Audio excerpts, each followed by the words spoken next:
I do have a question. Now, we're going to have to be able to call out our Democratic fellows and our Democratic president because a lot of this October 7th response was on Biden's watch. He sent the bombs without any mitigation, just yes to whatever. And we have to be able to call out our own people. We have to be able to call out our 19 Democrats who did not vote to stop these weapons so that the starving people can be fed. That's why you vote them out of office. That's called a vote. Well, we're going to have to bring some more people with us in 2026. Well, it's not just going to be us. We're going to have a majority. You know, every person that's elected is employed by people. And if you're not serving the people and your constituents, then you need to go home. Because that's what our democracy is about. It's about representation. Now, everybody's not going to be perfect. Every decision is a stressful decision, particularly within the presidency. But we see now today that we have two senators that only put their self-interest first. They don't put South Carolina first. You know, Tim Scott, who you ran against, was just so happy to be with the president, he didn't have a hard hat on at a construction site. He looked like a buffoon. And then Lindsey Graham, if Donald Trump told him to jump up on one leg, he would say, how high you want me to jump, Mr. President? That's the problem. We don't have anybody with a backbone. Well, what about the balance that you were talking about with this Israel and what about the balance that you're talking about with this Israel and Gaza situation? What do you think that balance would look like? So I've been to Tel Aviv before, and I've been to Jerusalem before. For what purpose? I was on a missionary trip with the United Methodist Church Board of Higher Education. So I saw the country. I saw And who paid for that? The United Methodist Church, the church I belong to. Is that okay? Okay. No, I'm just asking because, a lot of times Israel pays for those trips. Well, I didn't think Israel paid for this trip, but it was a church mission group. But I was a college student then, and I got to see firsthand that area. And I saw the destruction that had taken place there before.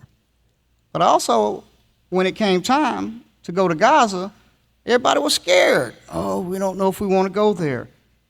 That right there within itself tells you a whole lot. We should be working for solutions, not only just to call for peace, but we have to find ways. You got a population of people hurting who go without food, medication, and live in substandard housing. And on top of that, they're told that they don't have any right to the land, that their forefathers, the two sons, created this. And they've been fighting for years, and there's still no solution. We can do better. But instead of leading with a diplomatic solution, we're encouraging hateful language. Benjamin Netanyahu talks down to people, and nobody's holding him accountable. When Aaron Sherrod was there, you didn't have all this going on. But soon as Netanyahu got back in power, we've seen this escalation of violence. And that's only because he wants to stay in power. And that's the problem. Just like Israelis, they don't like Benjamin Netanyahu, just like many Americans don't like Donald Trump. But it lies within us educating, getting the message to the people, and allowing them to make the choice. And that's what we got to fight for. And making sure that we say no to budgets that send weapons over there, as long as they continue with this violence. I have to agree with Catherine that we need to do better about calling out people that are doing wrong in our own party. I think that Chuck Schumer's strongly worded letter is a demonstration that he's woefully inequipped to handle the Trump era. He's not responding to the things the way that he should be, and they're rolling over. I mean, the entire federal Democratic Party has I can't get up, the cat's on my lap energy, and we need people that are willing to call that out. We can't just cross our fingers and hope that Booker's going to spend 29 hours doing a speech next time. You have to force your own party to do better. because we have to reckon with the idea that voting is not a binary decision. It's not Republican or Democrat. It's right or left or stay home.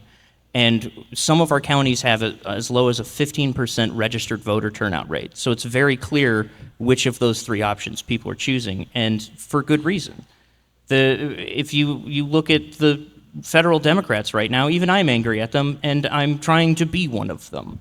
So I 100% agree with Catherine that we need to do better about calling out the failings of our own party. Because if we don't, it looks like you're fine with it. And then as people point at it and say, look at how little they're doing, if you're not pointing that out too, they assume that you agree with it. Right. And we want to invest in home, not in wars, not in bombs. We want to invest in education and food and healthcare here in the U.S.